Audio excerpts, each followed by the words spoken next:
বিসমিল্লাহির রহমানির রহিম। আসসালামু আলাইকুম।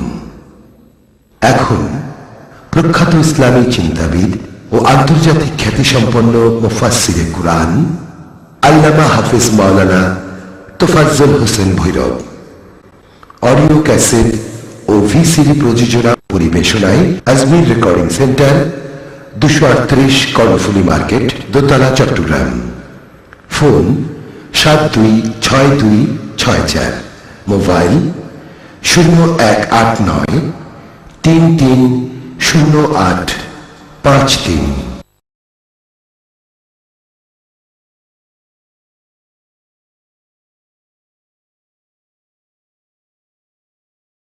যে নবীর ভালোবাসায় আমার আল্লাহ এত কিছু করেন, নিজে দরুদ সালাম পড়েন।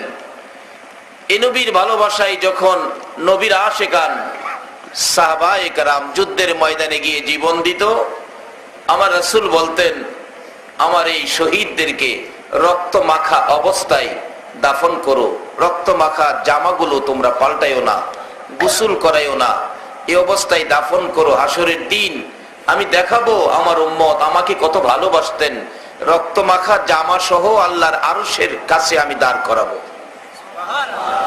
আজকে যদি সেই নবীর ভালোবাসায় এই রাত্র শেষ পর্যায়ে বৃষ্টির মধ্যেও আপনারা বসে থাকেন, যদি কারো জামা কাপড়ে এক ফোঁটা বৃষ্টি অথবা এক ফোঁটা কাদা লেগে যায়, আমার মন বলে আমার নবী মদিনার কামলেওয়ালা হাসরের ময়দানে ওই ভালোবাসার রক্ত মাখা জামার সাথে এই ভালোবাসার বৃষ্টি ভিজা রক্ত মাখা জামার সাথে বৃষ্টি ভিজা জামাগুলো হাসরের দিন তুলে ধরবে। সে নবীর ভালোবাসায় বাকি সময়টুকু দিতে আপনারা রাজি আছেন? আল্লাহ কবুল করুন, সকলে বলুন আমিন। এই নবীর উম্মত কিভাবে হতে পারি, এই নবীকে কিভাবে চিনতে পারি, সেজন্য আজকের এই মাহফিল। আসুন নবী চিনি। এই নবীর পরিচয় যদি থাকে, এই দেহের মধ্যে জংলার ভাগ বাল্লুক পর্যন্ত সালাম দেয়। ওমর ফারুক রাদিয়াল্লাহু তাআলা আনহুর জীবনী খুলুন, নবীজির সাহাবীদেরকে নিয়ে আফ্রিকার জংলার কিনারে হাজির। সাহাবীরা বলেন, ওমর কোথায় আসলেন? এখানে ভাগ বাল্লুক, হিংস্র প্রাণী, সাপ বিচ্ছু ভর্তি, তারা তো আমাদেরকে খেয়ে ফেলবে। ওমর বলেন, আপনারা ভয় পায়েন না, আমাদের একটা পরিচয় আছে, আমরা আখিরি নবীর উম্মত, আমরা আখিরি নবীর গোলাম। আল্লাহু আকবার বলুন। একটাই আমাদের পরিচয়। বলুন, নবীর গোলামের পরিচয় থাকলে কোনো ভয় আছে? তাই বলুন না, নবীজির গোলামের, নবীজির আশিকের কোনো চিন্তা নাই। চলো নবীজির জান্নাতে মদিনাতে যাই। বলুন, চলো নবীজির জান্নাতে মদিনাতে কে কে যাবে মদিনায়? মদিনাতে কান্দে নবী উম্মতের মায়া, দিনে রজনী কান্দেন যিনি, দিনে রজনী কান্দেন যিনি, শুয়ে রোয়া যায়। চলো নবীজির জান্নাতে মদিনাতে, চলো নবীজির জান্নাতে মদিনাতে। কঠিন হাসরের দিনে বেহেশতে যাবে না নবী উম্মত বিনে। কঠিন হাসরের দিনে বেহেশতে যাবে না নবী উম্মত বিনে। মাফ করিয়ে দিবেন আল্লাহ, মাফ করিয়ে দিবেন আল্লাহ নবীর ওসিলায়। চলো নবীজির জান্নাতে মদিনাতে যাই, চলো নবীজির জান্নাতে মদিনাতে যাই। এই নবীর গোলামিতে ঢুকতে পারলে কোথাও কোনো ভয়, তার বাস্তব ওমর বলতেছেন, আপনারা ভয় পান না, আমাদের একটা পরিচয় আছে, আমরা আখিরি নবীর উম্মত, আখিরি নবীর গোলাম। আল্লাহু আকবার বলুন। আজকে সেই নবীকে চিনলাম না। যদি সেই নবীকে চিনতে পারতাম, ঘূর্ণিঝড় সিডর আমাদের আঘাত করার সাহস পেত না।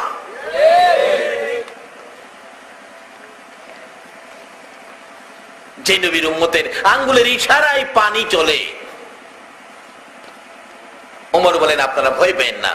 ওমর সকলের সামনে দাঁড়িয়ে আফ্রিকার জঙ্গলার হিংস্র প্রাণী, সাপ, বিচ্ছু, বাঘ ভাল্লুকের উদ্দেশ্যে ভাষণ দিতেছেন। ও আফ্রিকার জঙ্গলার বাঘ ভাল্লুক, তোমরা আমাদের দিকে আর চোখে তাকিও না, আমাদের পরিচয় নাও, আমরা আখিরি নবীর গোলাম, আমরা আখিরি নবীর উম্মত। আজকে আমরা এই জঙ্গলায় থাকবো, তোমরা আজকের জন্য জঙ্গলাটা খালি করে দাও। ওমর বলেন এই ঘোষণা দেওয়ার সাথে সাথে আল্লাহর কসম জঙ্গলা খালি হয়ে গেল। আজকে সেই নবীর উম্মতের কেন এত দুর্দশা?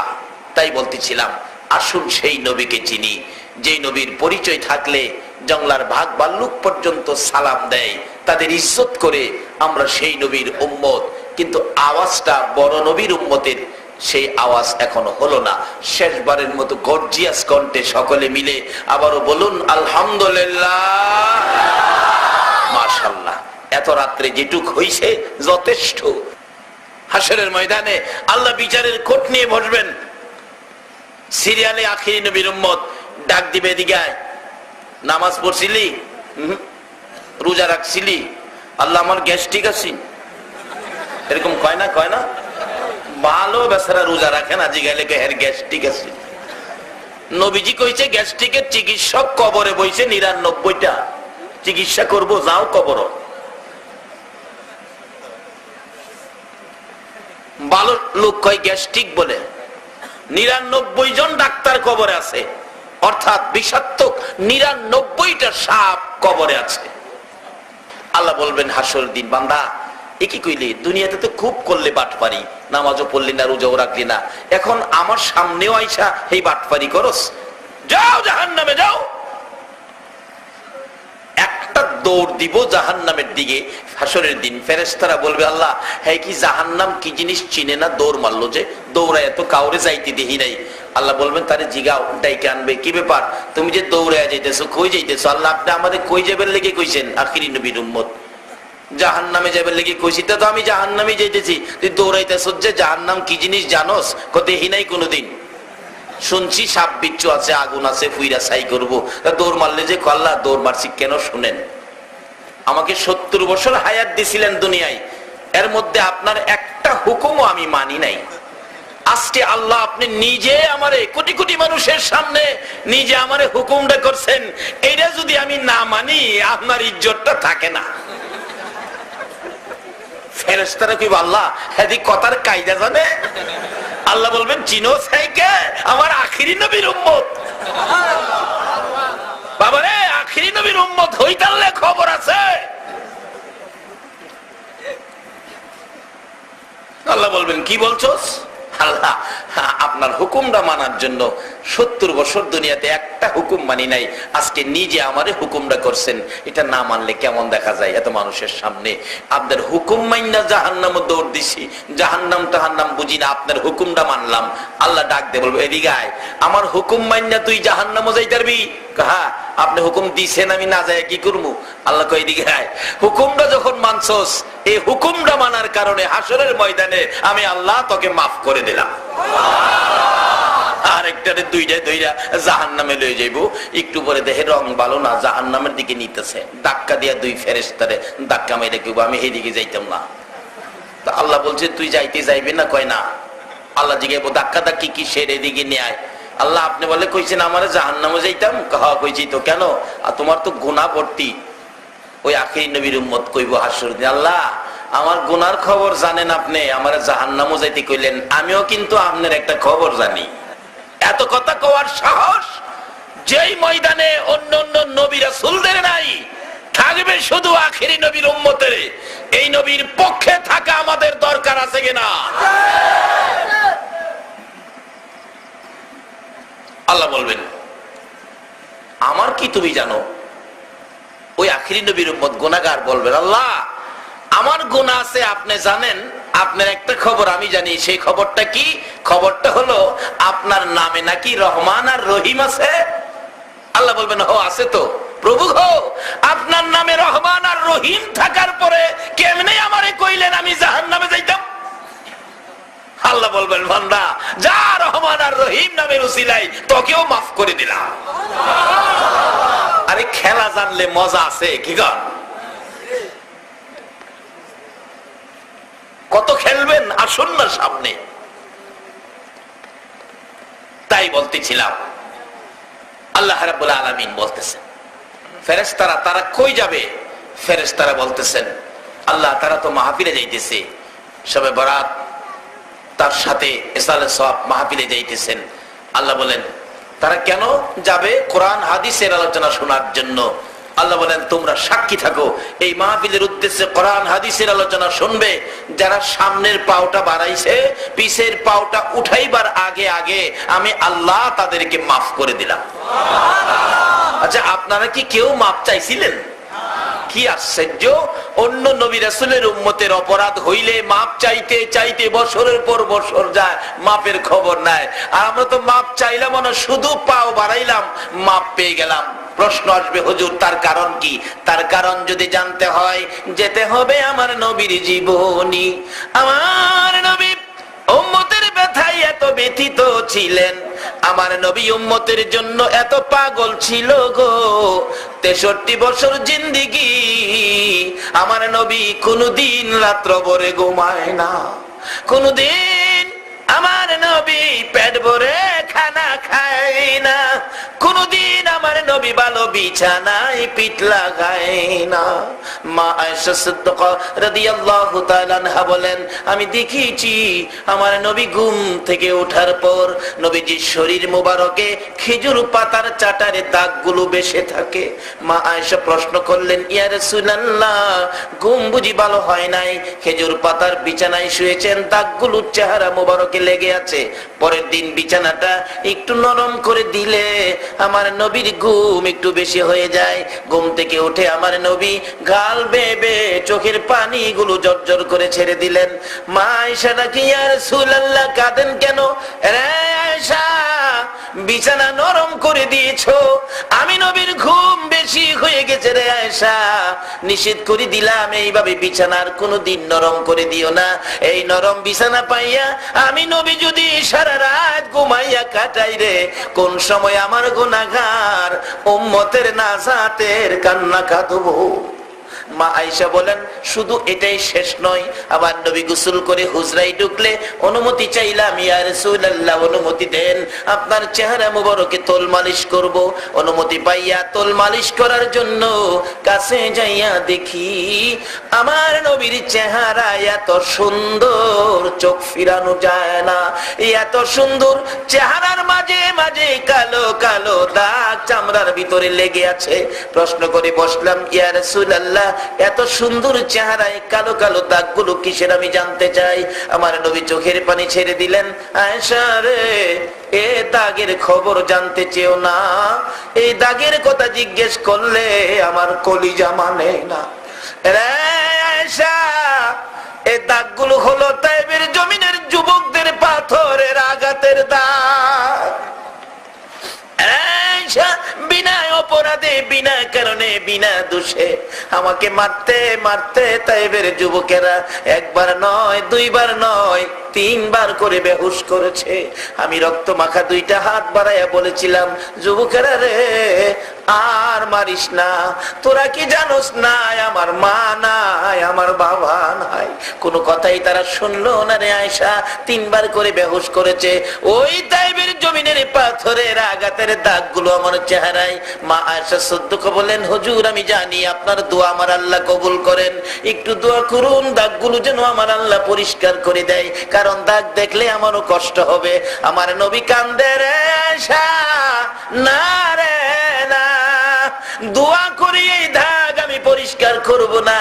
হাসরের জমিন যেদিন কায়েম হবে আদা দুপুরে সূর্য নেমে আসবে, সূর্যের তাপে মাথার চার ফেটে যাবে, মগজগুলি গলে গলে নাকে দিয়ে কানে দিয়ে মুখে দিয়ে বাহির হবে।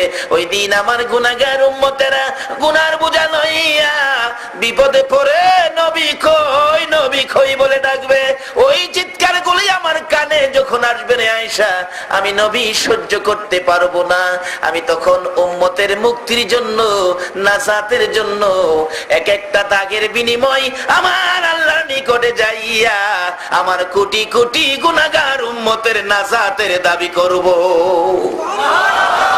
আমার আল্লাহ বলেন, বন্ধু গো, তোমাকে এত ভালোবাসি, 63 বছর জিন্দেগির মধ্যে তোমার সুন্দর চেহারায় একটা মশা মাছি বসতে দেই নাই, একটা পোকা মাকড় কামড় দিতে দেই নাই। এই চেহারার পাথরের আঘাতের দাগ রেখে দিলা উম্মতের নাজাতের জন্য। যাও বন্ধু, কথা দিলাম, তোমার উম্মত যারা হবে, তোমার পক্ষে যারা থাকবে, তোমাকে যারা ভালোবাসবে, তোমার আদর্শের মালা যারা গলায় পড়বে, বন্ধু গো, তাদের মাপ চাইতে হবে না। একটু সুযোগ পাইলে আমি আল্লাহ তাদেরকে মাফ করে দিব। আর এই উম্মতের কান্ডার নবী রহমতের ভান্ডার, বলুন উম্মতের কান্ডার নবী।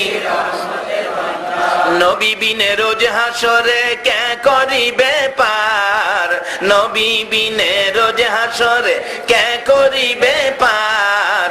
উম্মতের কান্ডার নবী রহমতের ভান্ডার, উম্মতের কান্ডার নবী। বাবারে ভাইরা, আমি পবিত্র কোরআন শরীফ থেকে সর্বপ্রথম তেলাওয়াত করেছি, قل يا عبادي الذين اسرفوا على انفسهم لا تقنطوا من رحمة الله। আল্লাহ রাব্বুল আলামিন পবিত্র কোরআনে ওয়াজ করেছেন, নবীজিকে ডেকে বলেন, নবী গো, আমার বান্দারা কি অপরাধ করছে, গুনাহ করছে, ভুল করছে, তারা কি আমাকে ভয় পাইতেছে? আপনি ঘোষণা দিয়ে দেন, লা তাকনাতু মির রাহমাতিল্লাহ। তারা গুনাহ করলে করছে, অপরাধ করলে করছে, তারা যেন আমি আল্লাহর রহমত থেকে দূরে সরে না যায়। যদি আমার রহমতের আশায় থাকে, তাহলে আমি কি করব? ইন্নাল্লাহ ইয়াগফিরুয যুনুবা জামিয়া, তাদের জীবনের সকল গুনাহ জমায়া, ইন্নাহু হুয়াল গফুরুর রহিম, আমি আল্লাহ মাফ করে দেব। আখিরি নবীর উম্মতের আল্লাহ ইচ্ছা করে মাফ করে দিব ঘোষণা করেছেন। আর অন্য নবীর উম্মতেরা অপরাধ করে মাফ চায়াও মাফ পায় না। যেই নবীর উম্মতের এত সহজে মাফ করে দিবেন আল্লাহ ডাকতেছেন, আমরা এই নবীর উম্মত হইতে রাজি আছি? এই নবীর পক্ষে থাকতে রাজি আছি? কেন পক্ষে থাকবেন না? আমার নবীর জীবনী, উম্মতের ব্যথায় নবী কত ব্যথিত। আল্লাহু আকবার বলুন। আমার নবী উহুদের জমিনে যেদিন মারতে মারতে 2টা দান মোবারক শহীদ করে ফেলেছে, নবীজি মুখের উপর হাতটা লাগাইয়া কান্দে, সাহাবীরা রে, কে কোথায় আছো? আমার 2টা দান মোবারক ভেঙে গেছে, রক্ত মোবারক, জামা কাপড় লাল হয়ে গেছে, চারদিক থেকে ঘেরাও করে ফেলেছে শত্রুরা। রাসূল কান্দে, যেদিকে তাকায় শত্রুর হাতিয়ার, বন্ধু বলে কাউরে দেখি না। মারতে মারতে মাথার উপর আঘাত শুরু করে দেন, মাথার লোহার টুপি টুকরা টুকরা হইয়া জমিনে পড়ে গেল। লম্বা লম্বা 2টা লোহার অংশ, টুপির অংশ মাথার 2 পাশে লেগে গেলে আঘাতের পর আঘাত, ওই লোহার অংশ মাথার গভীরে ঢুকে গেছে। এত গভীরে ঢুকেছে, রাসূল বলেন আমি টানি খোলার জন্য মন কয় কলিজা খুলে আসবে, লোহার অংশ খুলবে না।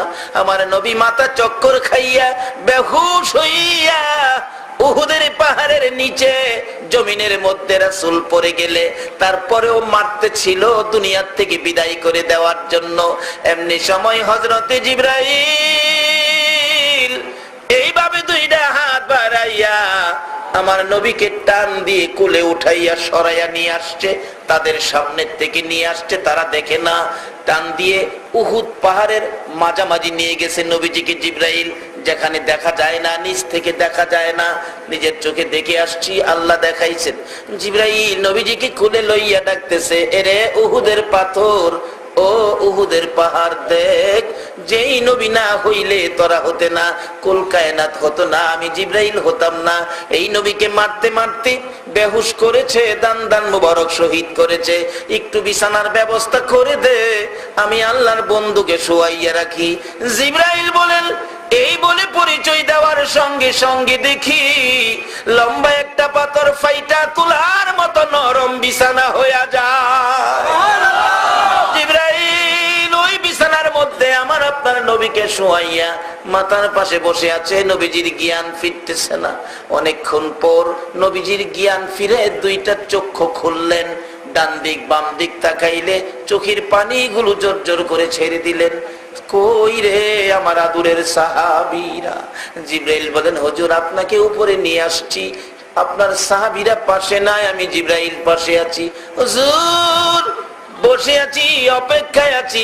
দুইটা দান দান মোবারক শহীদ, কত ব্যথা লাগে গো, বলুন আমি জিবরাইলের কাছে আল্লাহর কাছে পৌঁছাবো। হুজুর আপনার মাথা মুবারক ভেঙে গেছে, বলুন মাথা ভাঙ্গার ব্যথা কেমন আল্লাহর কাছে পৌঁছাবো।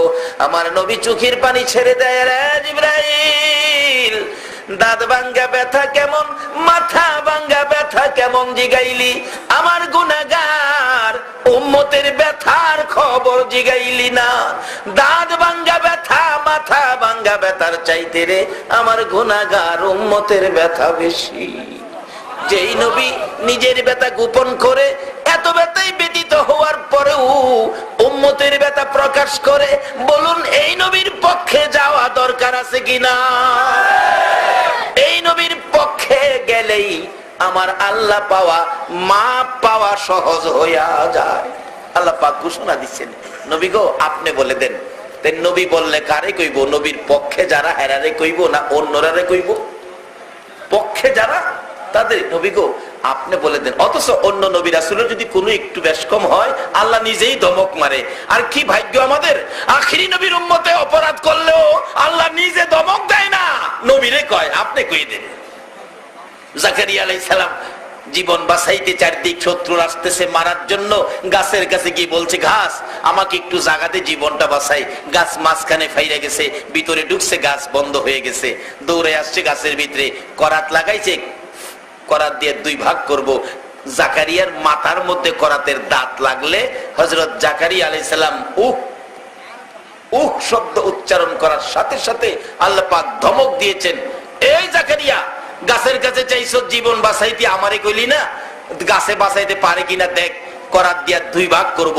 একবার উহ কইছস ও জাকারিয়া, আরেকবার যদি উহ কস নবীর খাতার থেকে তোর নাম কেটে দেব। একটু সামান্যতম বেশকম হলে নবীগণকে এইভাবে ধমক মারতেন। আর আমাদের কি ভাগ্য আখিরি নবীর উম্মত হইয়া। আসলে ভাগ্য কত, নবীজি মেরাজের সফরে যাচ্ছেন, চতুর্থ আকাশে হযরত ইদ্রিস আলাইহিস সালামের সাথে সাক্ষাৎ। ইদ্রিস নবীকে দেখে রাসূল বলেন, ইদ্রিস তুমি কত ভাগ্যবান নবী, সশরীরে আল্লাহর জান্নাতে গিয়ে নাজ নিয়ামত খাইলা, কি তোমার ভাগ্য।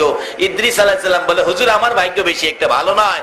আমি জান্নাতে যাওয়ার জন্য বেহেশত জান্নাতের প্রত্যেকটা দরজায় দরজায় গিয়েছি, যেদিকে উপরে লেখা আখিরি নবীর উম্মত নিয়ে না আসা পর্যন্ত কারো জন্য বেহেশতের দরজা খোলা হবে না। হুজুর আমি পারলাম না যাইতে, আমার ভাগ্যটা ভালো হইতো আমি যদি ইদ্রিস নবী না হইয়া যদি আখিরি নবীর উম্মত হইয়া যাইতাম। কি ভাগ্য। আমরা অপরাধ করলেও আল্লাহ নিজে ধমক দেয় না, নবীকে বলে দেয়, নবী গো তারা গুনাহ করছে, তাদেরকে নিষেধ করেন, তারা ভয় যাতে না পায়। আমি আল্লাহর রহমতের আশায় থাকলে আমি আল্লাহ তাদেরকে মাফ করে দিব। বলুন আমরা কি আল্লাহর রহমতের আশায় আছি? আল্লাহ যে আমাদের মাফ করতে পারে এই বিশ্বাস আপনাদের আছে? মাফ করার জন্য কত সিস্টেম দেখেন না, অন্য কোন নবী রাসূলের উম্মতের জন্য এই সিস্টেম নাই। আমাদের জন্য আজকের এখানে সাবজেক্ট আছে, উদ্দেশ্য আছে শবে বরাত। বলুন শবে বরাতের রাতের ইবাদত কি নফল না ফরজ? নাকি ফরজ? নফল ইবাদতের একটা রাত্র কেন দিল? আসলে মূল কারণ হলো এই নবীর উম্মতের মাফ করানোর জন্য।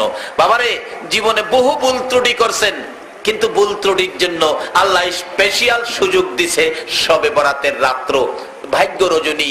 এই রাত্রে আল্লাহ পাক ডাকতেছেন, তোমরা কে আছো গুনাহগার, আমি গুনাহ ক্ষমা করে দিব। গুনাহ মাফের অপূর্ব সুযোগ এই বরাতের রাত্র। এটা শুধু আখিরি নবীর উম্মতের জন্য, অন্য নবী রাসূলের উম্মতের জন্য নয়। কিন্তু মাফ করবে না কয়েক শ্রেণীর লোক আছে, এর মধ্যে যারা মা বাবার গায়ে হাত তুলছেন তাদেরকে শবে বরাত, শবে কদরের রাত্রেও আল্লাহ পাক মাফ দিবে না। মা বাবার গায়ে যারা হাত তুলছেন, মা বাবার গায়ে যারা থাপ্পড় দিয়েছেন, তাদের ক্ষমা শবে বরাত শবে কদরও হবে না। অথচ শবে বরাতের রাত্রে আল্লাহ পাক কিভাবে মাফ করবেন ডাকতেছেন, তোমাদের গুনাহ মাফের অপূর্ব সুযোগ। অথচ এটা ফরজ না, সুন্নত না, ওয়াজিবও না, নফল। নফলের মধ্যে এত সুযোগ দিয়ে রাখলেন। যদি এইটা নবীর উম্মত কাজে লাগাইতে পারে, এটা আল্লাহর ভালোবাসার একটা সিস্টেম। শবে বরাত আখিরি নবীর উম্মতের জন্য। সারা বছরের আমল যদি ত্রুটি হয়ে ফরজ, ওয়াজিব, সুন্নত অসল হয়ে যায়, শবে বরাতের ধাক্কা দিলে সব চালু হয়ে যাবে। জোরে বলুন সুবহানাল্লাহ। শুধু চালু হই না, মাপের জন্য অপূর্ব সুযোগ। জীবনের অপরাধ লইয়া শবে বরাতের রাত্রে দাঁড়াইছেন নামাজে, নামাজ পড়বেন, 1 রাকাত শুরু হলো, প্রথম সেজদাতে গেলেই আল্লাহ বলেন, বান্দা তোর জীবনের সবগুলি গুনাহ প্রথম সেজদাতেই আমি মাফ করে দিলাম। তারপরে দ্বিতীয় সেজদা, দ্বিতীয় রাকাত, এইভাবে রাকাত পড়তে পড়তে 20 রাকাত পড়লেন, 30 রাকাত পড়লেন, মসজিদ ছাড়েন না। রাত্র শেষ, হাত বাড়ায় কাঁদতেছেন। আল্লাহ কয়, ও ফেরেশতারা, আমার বান্দারা মাফ তো করে দিলাম আগেই, এখন কাঁদতেছে কেন? ফেরেশতারা কয়, আল্লাহ গো, তারা যে কাঁদতেছে জীবনে বহু গুনাহ করছে, তো সেই জন্য মনে হয় কাঁদতেছে। আমার আল্লাহ নাকি, ও ফেরেশতারা, এখনো যখন তারা কান্দে, তোমরা সাক্ষী হও, খাতা কলম নিয়ে লেখো, আমার বান্দা যেই পরিমাণ গুনাহ আজকে আমি ক্ষমা করে দিয়েছি, এই পরিমাণ নেকি আমি আল্লাহ তাদের আমলনামায় লাগায় দিয়েছি। এই নবীর উম্মত হইতে গেলে আরো কতগুলো কাজ আছে। আজকে ইসালে সওয়াব উল্লেখ করা হয়েছে। 400 বছরের নেকির চাইতে বেশি নেকির বাজেট আমাদের জন্য করে রাখলেন। তার সাথে সাথে আল্লাহ রাব্বুল আলামিন আমাদের জন্য এই সুযোগ সুবিধাগুলো দিয়েছেন। কবরে যারা আছেন তাদের জন্য দোয়া। শবে বরাতের রাত্রে দেখেছি মুসল্লিরা দলে দলে কবরস্থানে যায়। বাবারে, যারা কিছু বাধা দিতেন, একদিন যেয়ে দেখি ওই এক মৌলভীও কবরস্থানে। জিগাইলাম, হুজুর আপনারা না কবরে যাওয়া নিষেধ করেন, আবার আপনি দি কবরে? হুজুর মনটা মানে না, মনটা বলে মানে না। এই শিক্ষাই তো রাসূল দিয়েছেন। তাই বলতেছিলাম, যেই নবীর উম্মতের আল্লাহ পাক এত সহজে মাফ করে দেন, সেই নবীর উম্মত করে যে আল্লাহ আমাদেরকে দুনিয়াতে নবীর পক্ষে কবুল করেছেন, সেই জন্য সকলে বলুন আমিন। বাবার আসুন, এই নবীর উম্মতের জন্য আরো আল্লাহ পাক কত কিছু বাজেট দিয়েছেন। সবগুলো বাজেট একদিনে নেওয়া যাবে না। আমাদের শাবান চাঁদের পরে যেই বাজেটটা আসতেছে, এটা হলো উম্মতের বাজেট। বলুন সেই মাসটার নাম কি? হাদিস শরীফে রাসূল বলেছেন, আস-সাওমুলি ওয়া আনা আজিজি বি। হাদিসে কুদসি নবীজি প্রকাশ করেছেন, আল্লাহ বলেছেন, রোজা আমার জন্য, এটার পুরস্কার আমি দিব। রোজা আল্লাহ বলতেছেন আমার জন্য, এটার পুরস্কার আমি দিব। কি পুরস্কার? রমজানের চাঁদ আসতেছে সামনে, উদিত হওয়ার সাথে সাথেই আল্লাহ পাক ঘোষণা দেয়, ও ফেরেশতারা জাহান্নামের দরজা বন্ধ করো, জান্নাতের দরজা খুলে দাও। ফেরেশতারা বলেন, প্রভু গো, কি ব্যাপার? খবর রাখো না, মাহে রমজান আমার বন্ধুর উম্মতের মাস, বরকতের মাস, মাহে রমজান। আল্লাহ এই চাঁদে এত অনুষ্ঠান, এত আনুষ্ঠানিকতা, তাহলে কি বেশি বেশি নেকি করবে আপনার বন্ধুর উম্মতেরা? আমরা কি বেশি বেশি লিখবো? আল্লাহ বলেন, ফেরেশতারা 11 মাস তোমরা লেখছো, এই মাস তোমরা অফ থাকো, তোমরা চুপ থাকো, তোমরা ছুটি, এই মাসে তোমাদের লিখতে হবে না। আল্লাহ এই মাসের নেকি কে লিখবে? আল্লাহ বলেন, এই মাস আমার জন্য, এই মাসের নেকি তোমাদের লিখতে হবে না। এই মাসে আমার বান্দার নেকি আমি আল্লাহর কুদরতি হাতে লিখবো। জোরে কোন সুবহানাল্লাহ। সেই মাসটার নাম মাহে রমজান। বলুন সেই মাসটার নাম কি? এই রমজানের রোজা যারা রাখবেন, আপনাদের শেষ পুরস্কার হাসরের ময়দানে আল্লাহ রাব্বুল আলামিন বলবেন, ফেরেশতারা আজকে আমি আল্লাহর মেহমানদারি হবে। সুবহানাল্লাহ বলবেন। দুনিয়াতে তো মানুষের মেহমানদারি। আজকে আপনারা যেই মাহফিলে আসছেন, যে ভাইয়ের বাবার ইসালে সব মাহফিলে আসছেন, কিছু ক্ষয় খরচও হয়েছে দেখেছি, সিন্নির তাবারুকের ব্যবস্থা হয়েছে। বাবারে, এটাও দরকার, এটাও সুন্নাতে রাসূল। এর মধ্যে কত বরকত। বাবার জন্য, মায়ের জন্য, দাদা দাদির জন্য কিছু খরচ করবেন। এক আল্লাহর ওলির জীবনী। বলুন কার জীবনী? আল্লাহর ওলিদের পক্ষে থাকতে আপনারা রাজি আছেন? আল্লাহর ওলির জীবনী দেখা যায়, একজন আল্লাহর ওলি একটা কবরস্থানের পাশে দিয়ে রাস্তা ছিল, হাইটা যাইতেছে, দেখে একটা কবরের মধ্যে ভীষণ আযাব হচ্ছে। আল্লাহর ওলি অন্তরের চোখে এই আযাব দেখে আফসোস করতেছেন, লোকটার কবরে এত আযাব, লোকটার কি দুনিয়ায় কেউ নাই তার বিপদে কিছু উপকার করবে, তার জন্য সব রেসানি করবে, এসানি সব করবে, কিছু ক্ষয় খরচ করবে? তোমার কি কেউ নাই বাবা? রুহের সাথে কথা বলতেছেন আল্লাহর ওলি। অবশেষে ওই রূহ বলতেছেন, হুজুর আমার কেউ নাই, গরিব মানুষ, আমার ছোট্ট একটা বাচ্চা ছিল, বাচ্চাটা রেখে আমি দুনিয়ার থেকে বিদায় হয়েছি, আর বাকিরা সব আগেই মারা গেছে, মেয়ে একটা বাচ্চা ছিল।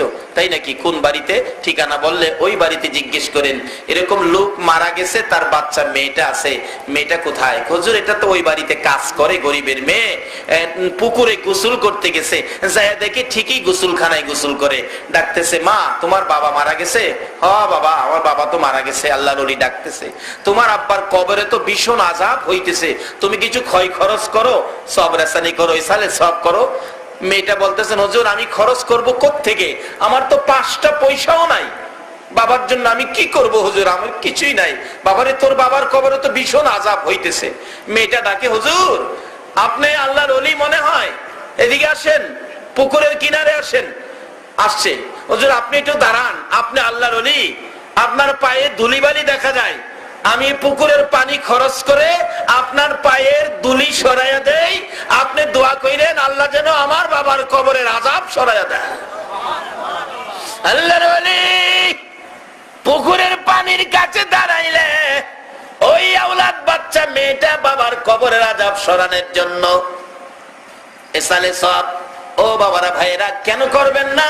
কেন বাবার জন্য মায়ের জন্য ক্ষয় খরচ করবেন না? এই সিস্টেম দিয়েছেন আমার আল্লাহ, দিয়েছেন আমার রাসূল। পুকুরের পানি কিছুই নাই বিদায় পুকুরের পানি খরচ করে আল্লাহর ওলির পায়ের ধুলিগুলো সরিয়ে দিলেন। এবার সরিয়ে দিয়ে বাচ্চাটা চোখের পানি ছেড়ে দিয়ে কান্দে, মাবুদ গো আমার কিছুই নাই, আমি বাবার জন্য কি করব? পুকুরের পানি খরচ করে দিলাম, তোমার ওলির পায়ের ধুলি বালি সরাইয়া দিলাম, আমার বাবার কবরের আযাব তুমি আল্লাহ সরাইয়া দাও। এই বলে দোয়া করে দিলেন। আল্লাহর ওলি ফিরে আবার যাচ্ছেন কবরের পাশে দিয়ে, যাইয়া দেখি তার বাবা জান্নাতের ফুলের বিছানায় বসে আছে। জিজ্ঞেস করলেন, বাবা তুমি এত কঠিন আযাবে ছিলে, এখন তুমি জান্নাতি ফুলের বিছানায় বসে আছো? ওই মুর্দার বলতেছেন, হুজুর আমার মেয়েটা পুকুরের পানি দিয়ে, পুকুরের পানি খরচ করে, কিছুই নাই আমার মেয়ে, বাবার মহব্বতে আল্লাহর ওলি আপনার পায়ের ধুলি সরাইয়া দিলে আমার আল্লাহ আমার কবরের আযাব সরাইয়া দিয়েছে। বাবারা, মরতে হবে সকলকেই, ঘোষণা হয়ে গেছে, অরেন্ড হয়ে গেছে কোরআন শরীফে, কুল্লু নাফসিন যায়িকাতুল মাউত, সকল প্রাণী মৃত্যুর কোলে ঢলে পড়বে। কিন্তু মৃত্যুর পরে যে জায়গাটা যাবেন সেই জায়গাটার নাম হলো কবর। কবরবাসীদের জন্য মাফ নবীর ওয়ারিস আলেম ওলামাগণ, আর আমাদের জন্য মাফ শবে বরাত। এই শবে বরাত আমাদের কাছ থেকে বিদায় নিল, মাসটা এখনো বিদায় নেয় নাই, কিন্তু শবে বরাতের মাপ পাওয়ার পরে আমাদের জন্য মাহে রমজান। মাহে রমজানের বাজেট কত! কোনো একজন রোজাদার সারাদিন রোজা রেখে যখন ইফতার খাইতে বসে, আমার আল্লাহ জিগায়, ও ফেরেশতারা সারাদিন খাইলো না, ইফতারের টাইম এখনো 2 মিনিট বাকি, এখনো তো তারা খায় না, ব্যাপারটা কি?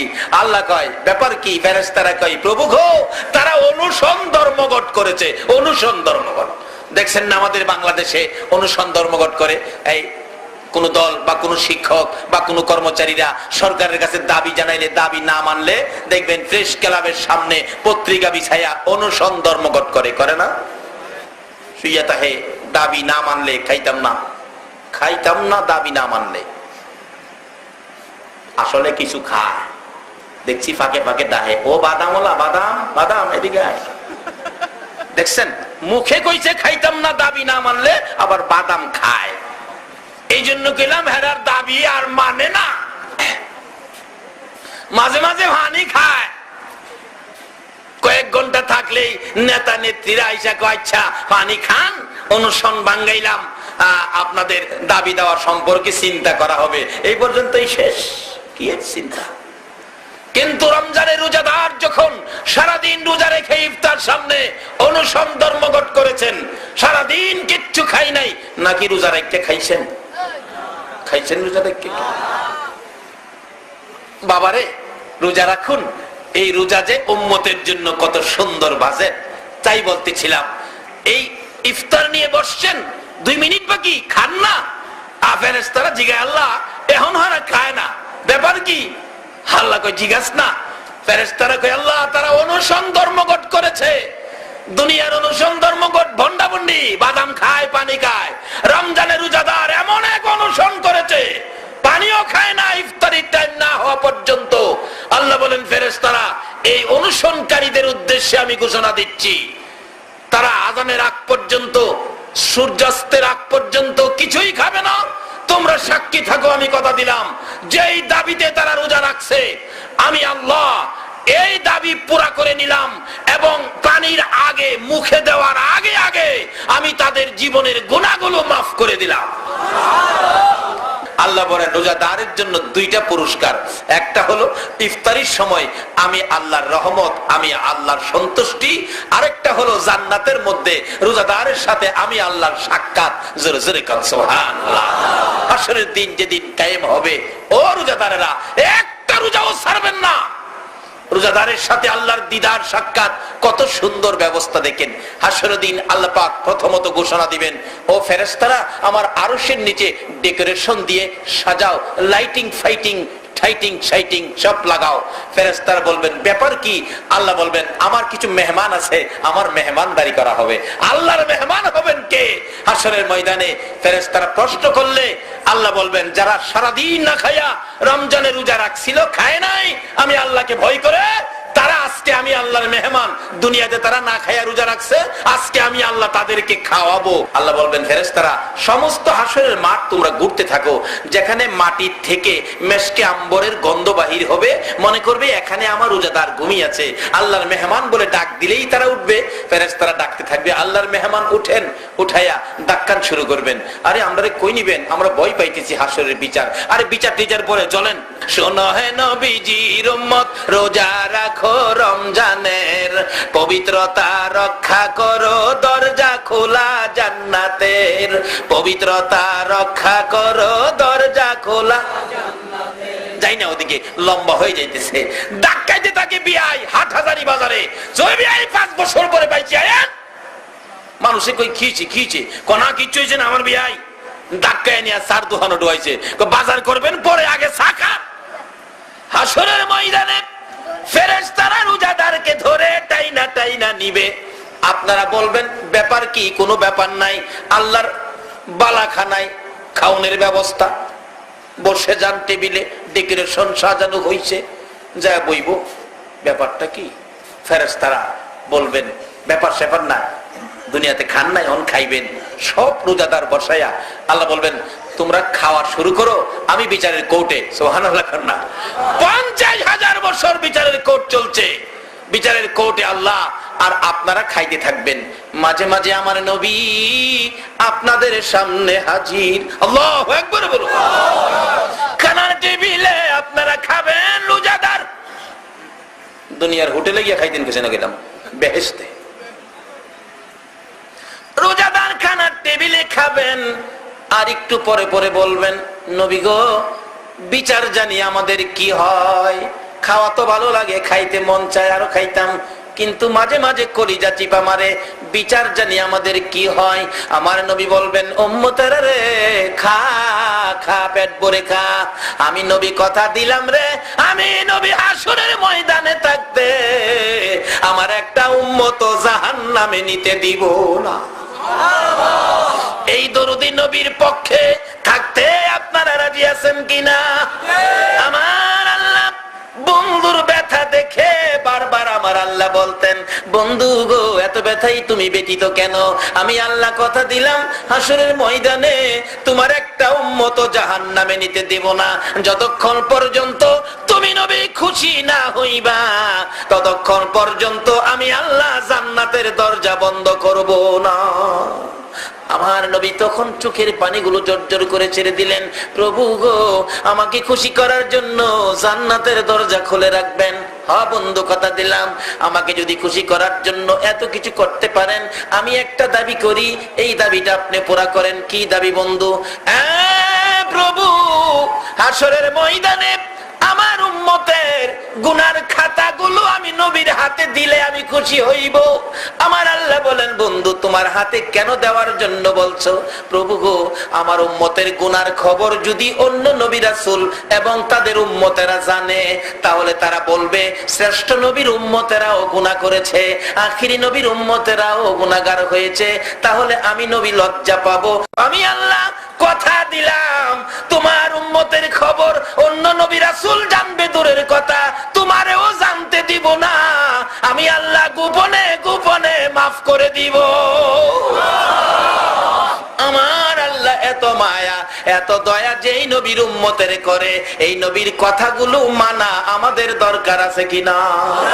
বাবারা বাইরে হাসরের ময়দানে দরুদি নবী ওই জান্নাতি আরশের নিচে খানার টেবিলে যায় বারবার বলবেন, ও আমার উম্মতেরা খা রে, মন ভরে খা, পেট ভরে খা, আমি রাসূল থাকতে একটা উম্মত জাহান্নামে নিতে দেব না।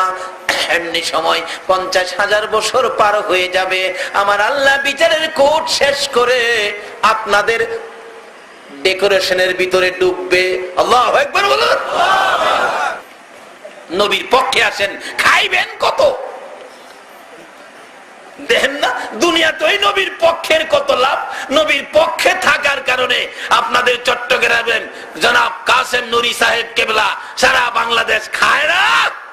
আরে আমিও তো গৌরবতে চট্টগ্রাম আইছি নবীর খাতিরে। আল্লাহু আকবার বলো। তাই তো বলছিলাম, নবীজির গোলামের, নবীজির আশিকের কোনো চিন্তা নাই, চলো নবীজির জান্নাতে মদিনাতে যাই, চলো নবীজির জান্নাতে কোরআন শরীফে আল্লাহ নিজে কইছে, বাল আহইয়াউন ইনদা রাব্বিহিম ইরযাকুন। এই নবীর পক্ষে যারা আল্লাহকে পাওয়ার জন্য জীবন দিছে, তাদের কবরে আল্লাহ পাক খাওয়ানোর ব্যবস্থা করছে। আপনারা যখন দেখবেন আল্লাহ পাক আসতেছে আরশের নিচে, ওই ডেকোরেশনের ভিতরে আপনারা কেউ কেউ ভয় পাবেন, তখন ডাকবেন, নবী গো আইতাছে। সুবহানাল্লাহ না আইতাছে। আহান নবী বলবেন, ভয় পাইস না, খা মন ভরে খা, আমি নবী থাকতে একটারেও জাহান্নামে নিতে দিব না। রোজা রাখলে কইব না, না রাখলে? নবীরে ভালোবাসবেন কি রোজা রাখিয়া না না রাখিয়া? আল্লাহ কবুল করো, সকালে বলুন আমিন। আমার নবী ডেকে ডেকে বলবেন, উম্মতেরা রে ভয় পাইস না, প্রভুর সাথে যা কথা বলতে হয় আমি রাসূল বলবো, তোদের বলতে হবে না। প্রভু খাইছে আপনার মেহমান, তারা ভয় পাইতেছে বিচারের জন্য, বিচার জানি তাদের কি হয়। আমার আল্লাহ বলবেন, এখন বিচার শুরু হবে। আমার নবী দুইটা চোখের পানি গাল বেয়ে বেয়ে ছেড়ে দিবে। মওত লক্ষ লক্ষ বছর নুরানি রুহানি জগতে উম্মতের ব্যথায় কাঁদছি, 63 বছর জিন্দেগি দুনিয়ার জমিনে উম্মতি উম্মতি বলে কাঁদছি, মদিনার রওজায় শুয়ে হাজার হাজার বছর উম্মতি উম্মতি বলে কাঁদছি, হাসরের ময়দানে তোমার আরশের নিচে সিজদায় পড়ে উম্মতি উম্মতি বলে কাঁদছি। প্রভু গো, এত কান্দা যে উম্মতের জন্য কাঁদলাম, এমন বিচার করো না যেই বিচারে আমি নবী আবার কাঁদতে হবে। আমার আল্লাহ বলেন, বন্ধু বিচারের কাজ শেষ করে দিলাম, তোমার উম্মতে দুনিয়ায় না খাইয়া রোজা রাখছিল, আজকে আমার খানার টেবিলে, বরকতের টেবিলে 50,000 বছর যারা খাইছে, এই খাওয়ার ভিতরে তোমার উম্মতের বিচার আমি আল্লাহ শেষ করে দিলাম। খাওয়ার ভিতরে বিচার শেষ। আল্লাহর এত দয়া, আল্লাহ কেন পারবে না? দেখুন না, বাচ্চারা খাইতেছে, মা কইতাছে দেখো যা কইবার আমারে কহে রে কেউ না, সারাদিন খাইছে না। বাপ দেখেন ডাক ডাক কয়, আজকে আর কিছু করলাম না, খালি খাওয়ার মধ্যে দেখিয়া, খাওয়াত না হইলে বুঝাইতাম। দুনিয়ার বাপ যদি খাওয়ার থাকলে সব বিচার শেষ করে দেয়, আল্লাহ হাসরের ময়দানে আরশের নিচে রোজাদারের খানার টেবিলে ফালায়া সমস্ত বিচারের কাজ শেষ করে দিবেন। জোরে বলুন সুবহানাল্লাহ। যেই নবীর উম্মতের সাথে এই ব্যবহার হাসরে করবেন, দুনিয়াতে করেন, কবরে করবেন।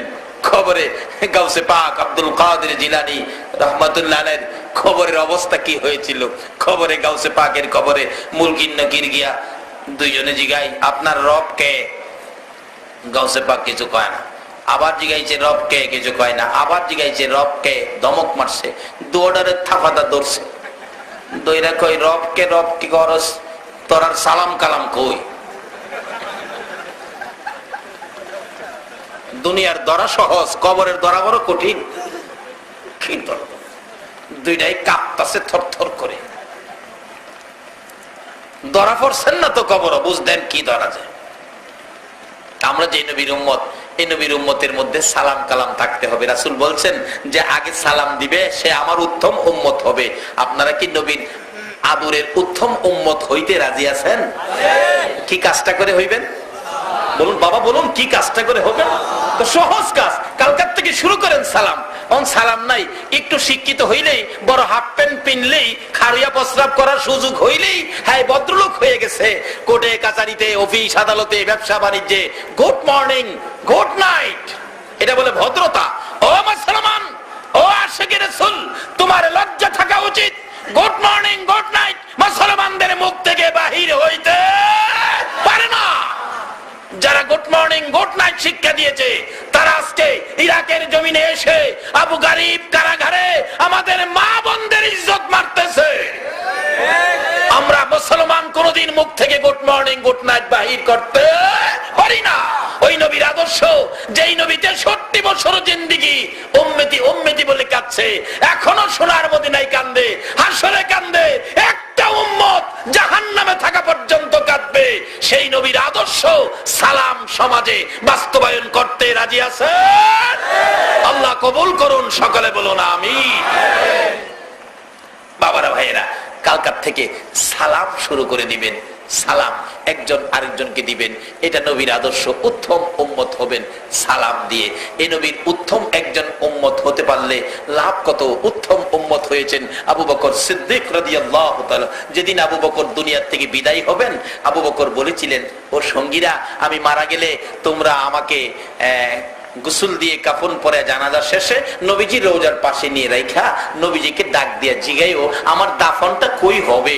যদি আমার আচার আচরণে, আমার ভালোবাসায় রাসূল খুশি হয়ে থাকেন, তাহলে রওজা পাকের ভিতর থেকে নবী কথা বলবেন, যেখানে বলে সেখানে দাফন কইরো। আচ্ছা বলুন, আমার নবী এখনো রওজার ভিতর থেকে কথা বলার ক্ষমতা আছে কিনা?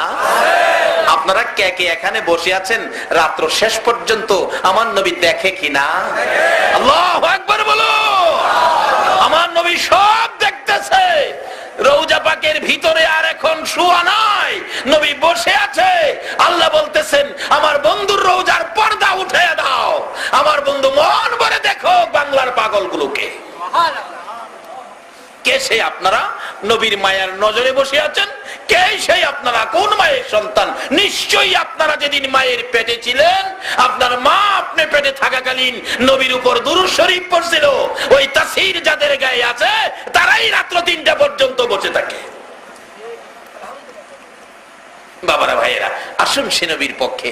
আবু বকর বলেন, আমি নবীর পক্ষে ছিলাম, নবীর আদর্শে ছিলাম, নবীর 1 নাম্বার উম্মত হওয়ার জন্য কাজ করেছিলাম। নবী কবুল করছে কিনা তোমরা প্রমাণ করে দিও। আবু বকরের মৃত্যুর পর গোসল দিয়ে কাফন পরে জানাজা শেষে নবীজি রওজার পাশে হযরত আলী রাদিয়াল্লাহু তাআলা বলেন, আমি ডাকতেছিলাম, হুজুর আপনার গোলাম আবু বকর আপনার পায়ের নিচে হাজির, বলুন কোথায় দাফন করব? কোনো জবাব নাই। আবার ডাকছে, হুজুর আপনার গোলাম আবু বকর হিজরতের সাথী, গুহার সাথী, রাতের সাথী, দিনের সাথী, কোথায় দাফন করব? কোনো জবাব নাই। 3 বারের মাথায় হযরতে আলী রাদিয়াল্লাহু তাআলা আনহু কাঁদতেছেন, হুজুর আবু বকরের বেলায় যদি কথা না বলেন, আমি আলীর বেলায় জানি কি উপায় হয়। এমনি সময় দেখা যায় নবীজির রওজা মুবারক থরথর করে কাঁপতেছে। সকল সাহাবীরা তাকিয়ে আছে, ব্যাপার কি? রওজা পাক কাঁপে কেন? ভিতর থেকে বড় মায়ার সুরে আমার নবী ডাকতেছেন, আলী আলী রে, পাগলামি করিস না রে আলী। কই আমার আবু বকর? কই রে আমার আবু বকর? দে দে আবু বকরকে আমার পাশে দাফন করে দে। ডাইকা ডাইকা নবীর পাশে শোয়ায়। যদি নবীর 1 নাম্বার উম্মতের খাতায় নাম লাগাইতে পারেন, বলে হুজুর এখনো কি ডাইকা নবীর পাশে নিবে? যদি নবীর পাশে নবী নাও নেয়, আপনি যদি বাংলায় শোন, আমার নবীর রওজা ছেড়ে বাংলার জমিনে এসে আপনার পাশে হাজির হয়ে যাবে। কিন্তু আসুন, নিজের ইচ্ছা মতো মন গড়া আদর্শ ছেড়ে দিয়ে নবীর পক্ষে, নবীর আদর্শ, নবীর ভালোবাসায় যায়। যে নবীর পক্ষে আমার আল্লাহ নিজে 24 ঘন্টা দুরুদ ও সালাম পাঠ করেন, যে নবীর ভালোবাসায় আমার আল্লাহ এত কিছু করেছেন, যে নবীর বরকতে সবে বরাত পেয়েছি, রমজান পেয়েছি, সবে কদর পেয়েছি, এত বরকত গুলো যার উসিলায় পেয়েছি। আজকে আমরা সে নবীর উম্মত। তার সাথে সাথে যে নবীর উম্মতের জন্য কবরবাসীদের রুহের মাগফিরাতের সিস্টেম ইসালে সওয়াব মাহফিল, আজকে সেই মাহফিল সবে বরাতের চাঁদে অনুষ্ঠিত হয়েছে। যার জন্য, যার উদ্দেশ্যে মাহফিল, আল্লাহ যেন তাকে মাফ করেন, সেই জন্য আমরা দোয়া করব। আমরা যারা দুনিয়াতে আছি, বাবারে জানি না দুনিয়াটা আমরা না, দুনিয়ার মালিক আল্লাহ। আল্লাহ দুনিয়া ছাড়ার ঘোষণাও আমাদেরকে দিয়ে দিলেন। আল্লাহ কিন্তু আমাদেরও ঘোষণা দিয়ে দিয়েছেন, কুল্লু নাফসিন যায়িকাতুল মাউত, সকল প্রাণী মৃত্যুর কোলে ঢলে পড়তে হবে, অর্থাৎ এই দুনিয়া ছেড়ে দিতে হবে। আমাদেরও ওয়ারেন্ট হয়ে গেছে, ঘোষণা হয়ে গেছে, দুনিয়া ছেড়ে দিতে হবে। তার আগে নবীর পক্ষটা ধরুন, নবীর আদর্শের মধ্যে ঢুকুন, নবীর পছন্দের জিনিসগুলি আমলে নেন। আল্লাহ আমাদেরকে সেই বুঝ, সেই শক্তি, সেই তৌফিক দান করুক। সকলে বলুন আমিন। আসুন বাবারা, রাত্র শেষের দিকে দোয়া হবে। তার আগে যে নবীর উপর আমার আল্লাহ নিজে দুরুদ সালাম প্রেরণ করেন, করতেছেন, 24 ঘন্টা করেন, ফেরেশতারা করে, ঈমানদারদেরকে ডেকে বলেন, ইয়া আইয়ুহাল্লাযীনা আমানু সাল্লু আলাইহি ওয়া সাল্লিমু তাসলিমা। ও ঈমানদাররা, তোমরাও এই কাজে শরীক হও। যে কাজ আল্লাহ করেন, ফেরেশতারা করেন, এই কাজটা কি আপনারা করতে রাজি আছেন? আল্লাহুম্মা আমিন। রব্বানা যালামনা আনফুসানা ওয়া ইল্লাম তাগফির লানা ওয়া তারহামনা লানাকুনান্না মিনাল খাসিরিন। রব্বিরহামহুমা কামা রাব্বায়ানি সগীরা। রব্বিরহামহুমা কামা রাব্বায়ানি সগীরা।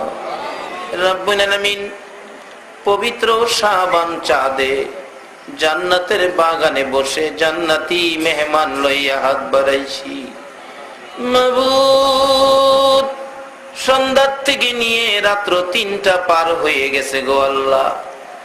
এত রাত পর্যন্ত তোমার আদুরের বান্দারা, তোমার নবীর আশেক পাগলেরা কষ্ট করেছে।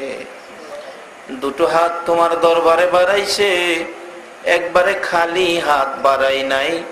তুমি যেই নবীর উপর 24 ঘন্টা দুরুদ ও সালাম পাঠ করো, আমরা ওই নবীর উপর দুরুদ ও সালাম মদিনা পাঠাইছি গো আল্লাহ। আমাদের দুরুদ ও সালাম গুলো পাখির মতো উড়াইয়া উড়াইয়া দয়ার নবী, মায়ার নবীর কদম মুবারকে পৌঁছাইয়া দাও। মাবুদ, বাংলার জমিন থেকে দুরুদ পড়লে এত ভালো লাগে গো। মদিনায় যাইয়া যদি এ আশেকের দলেরা দুরুদ ও সালাম নবীরে শুনাইতো, না জানি কলিজায় কত শান্তি লাগতো। ইয়া আল্লাহ, আমাদের দুরুদ ও সালাম গুলো দয়ার নবী, মায়ার নবীর কদম মুবারকে পৌঁছাইয়া দাও।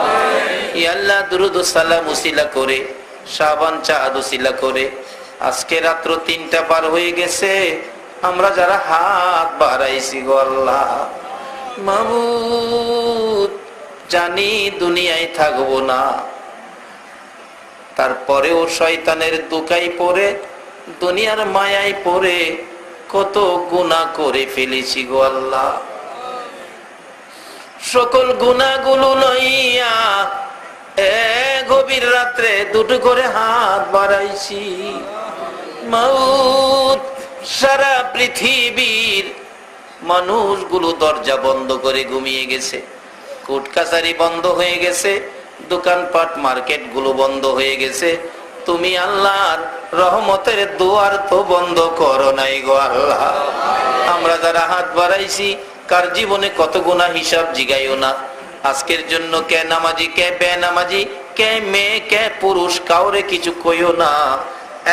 মাহফিলের উসিলাই পবিত্র চাঁদে দুরূদ ও সালামের খাতিরে আমাদের তামাম জিন্দেগীর গুনাহগুলো মাফ করে দাও মাবুদ। আমরা গুনাহ করতে জানি আর তুমি মাফ করতে জানো।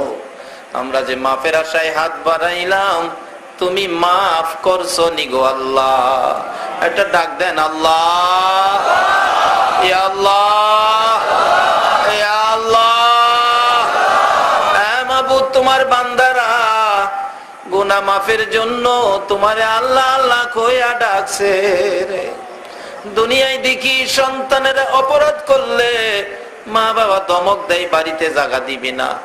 মা বাবার বয়ে সারাদিন বাড়িতে আসে না, রাত্র যখন হয়ে যায় বাবা নিজে হারিকেন ধরাইয়া রাস্তায় রাস্তায় ঘুরে আর সন্তানের তালাশ করে। মা দরদি রাত্র 12টা বাজলেও অপরাধী সন্তানের জন্য দরজাটা খুইলা বিনাইয়া বিনাইয়া কান্দে।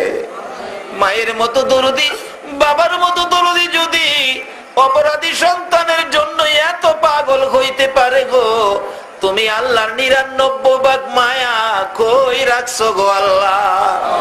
গুনাহগার বান্দারা তোমাকে আল্লাহ আল্লাহ কইয়া ডাক মারলো, তোমার কি মায়া লাগে না? তোমার কি দয়া লাগে না? মার কাছে অপরাধ করে মা মা ডাকলে মা সন্তানের মাফ করে দেয়। বাবার কাছে অপরাধ করে বাবা বাবা কইয়া ডাকলে বাবা মাফ করে দেয়। তোমার অপরাধী বান্দা তোমার আল্লাহ আল্লাহ কইয়া ডাকলো, তোমার কি মায়া হলো না? তোমার কি দয়া হলো না? এই মুহূর্তে আমাদের সকলের জীবনের গুনাহগুলো ক্ষমা করে দাও আল্লাহ। জীবনের গুনাহ ক্ষমার আসার দরখাস্তের পর আর একটা দরখাস্ত করি, তুমি কিন্তু রাগ হইও না। আমি জানি না হাজার হাজার মানুষের মধ্যে কার জানি মা নাই। মা রে মা, মা হারা ব্যথা লইয়া কে জানি 2টা হাত বাড়াইছে গো আল্লাহ। কার জানি বাবা নাই রে, বাবা হারা ব্যথা লইয়া কে জানি হাত বাড়াইছে। যেই বাবা মাথার গাম পাতাই পড়তো, রাত্রের দিন বানাইয়া পরিশ্রম করে সন্তানের লালন পালন করেছে, এ বাবা কার জানি কবরে গো আল্লাহ। শত পরিশ্রম করে ও বাবা যখন বাড়িতে যাইতো, যাইয়া যখন দেখে বাচ্চা কান্দে, বাবা সকল পরিশ্রমের কথা ভুলে গিয়ে সন্তানের টাইনা টাইনা কোলে উঠাইয়া 2 গালে চুমাইতো। জীবনে বাবার কোলে কত পসরা পায়খানাও করছি গো আল্লাহ। বাবা কার জানি দুনিয়ায় নাই। ওই দরদি মা জানি কার কবরে, যে মা শীতের রাত্রে সন্তান যদি ডান দিকে প্রস্রাব করে দিত, মা টাইনা টাইনা বাম দিকে নিত।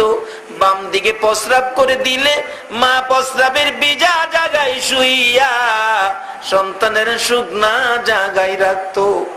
এই দরদি মা বাবা যার কবরে, প্রভু গো ছোট সময় দেখেছি সন্তান অসুস্থ হলে মা তোমার কাছে জীবন ভিক্ষা চাইতো গো আল্লাহ। ওই মা বাবা যার কবরে আমরা তোমার জান্নাত ভিক্ষা চাই গো আল্লাহ। তোমার জান্নাত ভিক্ষা চাই গো আল্লাহ। ওই সকল মা বাবার কবর গুলো জান্নাতের বাগান বানাইয়া দাও। যাদের মা নাই রে, তার জানি কেমন লাগতেছে রে আল্লাহ। মায়ের অভাবীরা কি করে নিজে দেখেছি। একটা মায়ের পাগল ছেলে 4 বছর বয়স, আর একটা মেয়ে 6 বছর বয়স। হঠাৎ করে মা স্ট্রোক করে মারা গেছে। বাচ্চাগুলো মায়ের লাশের উপর গেছে রে আল্লাহ। মায়ের অভাবীরা কি করে নিজে দেখেছি। একটা মায়ের পাগল ছেলে 4 বছর বয়স, আর একটা মেয়ে 6 বছর বয়স। হঠাৎ করে মা স্ট্রোক করে মারা গেছে। বাচ্চাগুলো মায়ের লাশের উপর শুইয়া রে মা মা কইয়া কান্দে। অবশেষে গোসল করাইয়া কাফন পরাইয়া জানাজা শেষে ঢাকায় থাকতো তারা। আজিমপুর কবরস্থানের দিকে ট্রাকে করে নিয়ে রওনা হলো। বাচ্চা দুইটা মায়ের লাশের পাশে বসে একটু পরে পরে ছোট্ট ছেলেটা ডাক মারে, মা মা গো, কথা কও না গো মা। বাবা পাশে বসে চোখের পানি ছেড়ে দেয়। ছোট ছেলেটা জিগায়, আব্বু আমার আম্মু কথা কয় না, এত ডাক ডাকি ব্যাপারটা কি? আমার আম্মু কই যাবে গো আব্বু? বাবা বুঝানোর জন্য বলছে, তোমার আম্মু বেড়াইতে যাবে। মেয়েটা একটা চিৎকার মারছে, আব্বু আমার ছোট ভাই বুঝে না, আপনি মিথ্যে কথা কন। আমার আম্মু বেড়াইতে গেলে শাড়ি পরে যাইতো গো বাবা, আজকে দিয়ে আমার আম্মু সাদা কাপড় লাগাইছে। বাবা কান্দে, মাবুদ কি আগুন লাগাইলা বাবা হইয়া, সন্তান বুঝাইতে পারি না। অবশেষে লাস্ট ট্রাক যখন আজিমপুর কবরস্থানের গেটে থামলো, লোকেরা খাট কাঁধে লইয়া ভিতরে ঢুকলো। কবরের পাশে নামাইলে দুইটা লোক কবরে নাইমা লাশে ধরে টানতেছে। বাচ্চা দুইটা কাফনের উপরে দিয়ে মায়ের পায়ে পড়ে কান্দে, মা মা গো, আমরা রে ফালাইয়া যাইও না। আমরা কার মা মা কইয়া ডাকবো? রাত্র হইলে আমরা কার গলায় ধরে ঘুমাবো গো? আমরা রে ফালাইয়া যাইও না গো মা। কোন কথাই মানলেন না। লোকেরা বাচ্চা দুইটাকে সরাইয়া কবরে দিয়ে জীবনের বিদায় করে দিলে। বাচ্চাগুলো বাসায় যেতে চায় না, মায়ের সাথে কবরে থাকবে। বাবা শেষরাইয়া বাহির করে রিক্সা করে রওনা হলেন, বাসায় যাবে। একটু পর পর বাচ্চাগুলো রিক্সার সিটের উপর দাঁড়াইয়া পিছনের দিকে তাকাইয়া তাকাইয়া ডাক মারে, মা আমরা রে কেমনে বিদায় দিলা ও মা। হ্যাঁ, মায়ের অভাবী মায়ের দুঃখী, বাবার অভাবী বাবার দুঃখী, কে জানি হাত বাড়াইছে রে আল্লাহ। এই মুহূর্তে ওই সকল মা বাবার কবর গুলো জান্নাতের বাগান বানাইয়া দাও। আল্লাহ, মা বাবা যার দুনিয়াতে আছে হায়াত বাড়িয়ে দাও। মা বাবা কেমন জিনিস বুঝার তৌফিক ছেলে মেয়েদেরকে দান করে দাও। আল্লাহ, দাদা দাদি, নানা নানি, শ্বশুর শাশুড়ি, আলী আওলাদ, বংশধর্মী মুরব্বী, পাড়া প্রতিবেশী, খানদানবাসী, মহব্বতী যারা কবরে গো, সকলের কবর জান্নাতের বাগান বানাইয়া দাও। মাবুদ, খাস করে আজকে যে উদ্দেশ্যে মাহফিলের আয়োজন করা হয়েছে, মরহুম নুরুল ইসলাম সওদাগর সাহেব আর দুনিয়ায় নাই রে আল্লাহ। ওনার আলী আওলাদেরা ওনার রোহের মাগফিরাতের জন্য মাহফিলের আয়োজন করেছে। আল্লাহ, এই মাহফিল তুমি কবুল করো। এই মাহফিলের উসিলাই ওনার জীবনের ভুল ত্রুটি থাকলে দয়া করে ক্ষমা করে দাও গো আল্লাহ। ওনার পক্ষ থেকে আমরা সকলে মিলে তোমার কাছে ক্ষমা চাই। ওনার কবরখানি জান্নাতের বাগান বানাইয়া দাও গো আল্লাহ। ইয়া আল্লাহ, এই বংশ থেকে আরো যারা কবরে, এই খানদানবাসী আরো যারা কবরে, এই মাহফিলের উসিলাই সকলের কবর জান্নাতের বাগান বানাইয়া দাও। ইয়া আল্লাহ, খাস করে যারা দুনিয়াতে আছেন, ওনার আলী আওলাদ, বংশধর, খানদানবাসী সবাইকে তোমার কুদরতি হাতে দিয়ে গেলাম। সকল প্রকার আফত বিপদ, আযাব গজব, অ্যাক্সিডেন্ট, বালা মুসিবত, শয়তানের শয়তানি, দুশমনের দুশমনি হইতে বাঁচাইয়া রহমত, বরকত, শান্তি দ্বারা ভরপুর করে দাও গো আল্লাহ। ইয়া আল্লাহ, খাস করে এই মাহফিলে এত রাত পর্যন্ত যারা কষ্ট করেছে, আমাদের মধ্যে যারা অভাবী, অভাব দূর করে দাও। যারা বিমারি, বিমার শেফা করে দাও। যারা ঋণগ্রস্ত আছে, ঋণ থেকে মুক্ত করে দাও। ইয়া আল্লাহ, যারা বিপদে আছে, বিপদ থেকে উদ্ধার করে দাও। যারা নামাজি, নামাজ কবুল করে দাও। যারা নামাজ পড়ে না, নামাজের বুঝ দান করে দাও। ইয়া আল্লাহ, যারা বিদেশ থাকে সহি সালামতে রাখো। যারা বিদেশ যাবে মনের আশা পুরা করে দাও। যারা ব্যবসা করে ব্যবসায় বরকত দাও। যারা চাকরি করে পদোন্নতি দান করে দাও। যারা গৃহস্থী করে করবে জমির ফসলে বরকত দিয়ে দাও। আল্লাহ, যারা লেখাপড়া করে লেখাপড়ায় বরকত দাও। যারা পরীক্ষা দিয়েছে দিবে কামিয়াবি দান করে দাও। ইয়া আল্লাহ, তোমার নবীর সকল আশেক পাগলদেরকে বেশি বেশি করে নেক হায়াত বাড়াইয়া দাও। এই মাহফিলে যারা এই পর্যন্ত কষ্ট করছে গো আল্লাহ, আমার মন কয় তোমার নবী যদি এখন ডাক দিত, উম্মতেরা রে, যুবকেরা রে, আয় তোদের লইয়া উহুদের ময়দানে যাব। এই মাহফিলের পাগলগুলো তোমার নবীর পক্ষে দৌড়ে যাইতো গো আল্লাহ। এই পাগলদেরকে নিয়ে একটা দরখাস্ত করি, প্রভু গো, ওই মায়ার নবীরে একদিন ঘুমের ঘরে স্বপ্নে দেখাইয়া দিও। নবীজিকে স্বপ্নে না দেখাইয়া এই মাহফিলের কাউকে তুমি সাদা চাদর গায়ে লাগাইও না।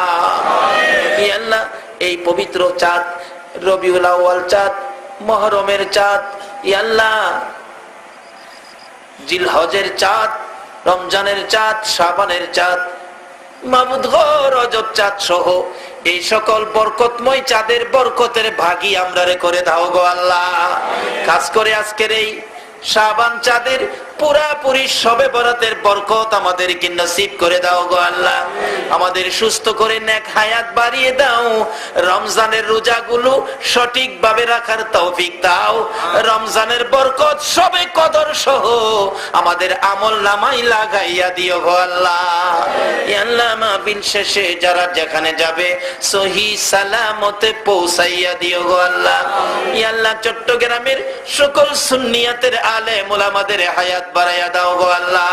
মাবুদ গো, চট্টগ্রামের জমিনের নিচে যত ওলি আল্লাহগণ শুই আছে, সকলের রুহানি ফয়েজ আমাদেরকে নসিব করে দিও গো আল্লাহ।